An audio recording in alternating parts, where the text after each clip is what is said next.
హస్తినాపురానికి వచ్చిన కొన్ని రోజుల తర్వాత పాండవులు అక్కడ సెటిల్ డౌన్ అవడం మొదలెడతారు. ఇక్కడ సత్యవతికి వేదవ్యాస్ చెప్పిన మాటలు కూడా గుర్తొస్తాయి. పాండవులు వచ్చిన దాని తర్వాత కురువంశంలో చాలా జరుగుతాయి. అది మొదలయ్యే కంటే ముందే నువ్వు ఆ రాజ్యాన్ని వదిలేసి వెళ్ళిపో అని వేదవ్యాస్ చెప్తాడు. ఇద్దరు కోడలైన అంబిక అంబలికాని తీసుకొని అడవిలోకి వెళ్ళిపోతుంది.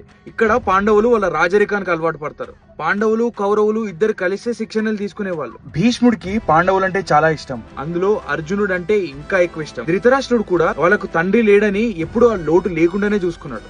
ఈ శిక్షణల్లో అప్పుడప్పుడు భీముడు కౌరవులతో ఆడుకునేవాడు. ఒకటేసారి 10 మంది తలలు పట్టుకొని ఒకరి తల ఒకరికి కొట్టడం, ఇలా చేతి కింది తీసేసుకొని వాళ్ళకు శ్వాస ఆడకుండా చేయడం, తనకున్న ఎక్స్ట్రీమ్ పవర్ ని అప్పుడప్పుడు కౌరవుల పైన యూజ్ చేసేవాడు. ఇది చూసిన దుర్యోధనుడు ఈ భీముడు పెద్దగయ్యాడంటే మనకి ఎలాగైనా ప్రాబ్లం క్రియేట్ చేస్తాడు, ఈ భీముడిని ఎలాగైనా మనం చంపేయాలని దుర్యోధనుడు దుశ్శాసనుడు ఇద్దరు కలిసి ప్లాన్ వేస్తారు. ఒక రోజు శిక్షణ అయిపోయిన తర్వాత మధ్యాహ్నం వాళ్ళు తినడానికి ఈ పరంకోట అనేది ఉట్టి యువరాజులకు మాత్రమే వాళ్ళ స్పెషల్ ప్లేస్. సో అక్కడికి తినడానికి వెళ్తారు. తినడానికి కూర్చున్న దాని తర్వాత దుర్యోధనుడు భీముడికి స్వీట్స్ ఇస్తాడు. ఇచ్చింది సోదరుడే కదా అని ఇంత కూడా అసలు డౌట్ చేయకుండా తీసుకుని భీముడు తినేస్తాడు. కానీ తనకు తెలియంది ఏంటంటే ఆ స్వీట్ లో కాల్కూట్ అని ఒక విషం ఉంది. తిన్న కొన్ని నిమిషాల తర్వాత ఆ పాయిజన్ ఎఫెక్ట్ చేయడం మొదలెడుతుంది. తన కళ్ళు ఆటోమేటిక్ గా చిన్నగా అయిపోతుంటాయి.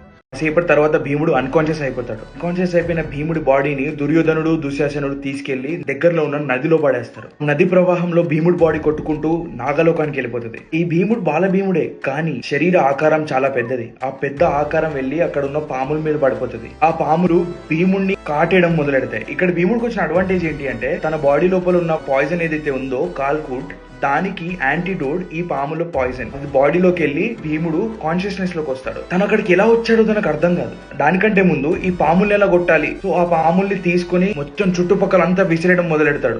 కొన్ని పాముల్ని కాలుతో తొక్కేస్తాడు, కొన్ని పాముల్ని చేతులతో ఎడిసేస్తాడు. ఇది చూసిన పాములు భయపడి వాళ్ళ రాజైన వాసుకి దగ్గరికి వెళ్తారు. వాసుకి భీముడిని చూసి ఒక చిన్న నవ్వుతో, భీమ, నువ్వు నా మునిమనుమరాలైన కుంతి కొడుకువి. నువ్వు నా రాజ్యానికి వచ్చినందుకు చాలా సంతోషం. ఆ రాజ్యంలో ఎక్కడ లేనంత అమృతం ఉంది. నీకు ఎంత కావాలంటే అంత తాగు అని చెప్తాడు.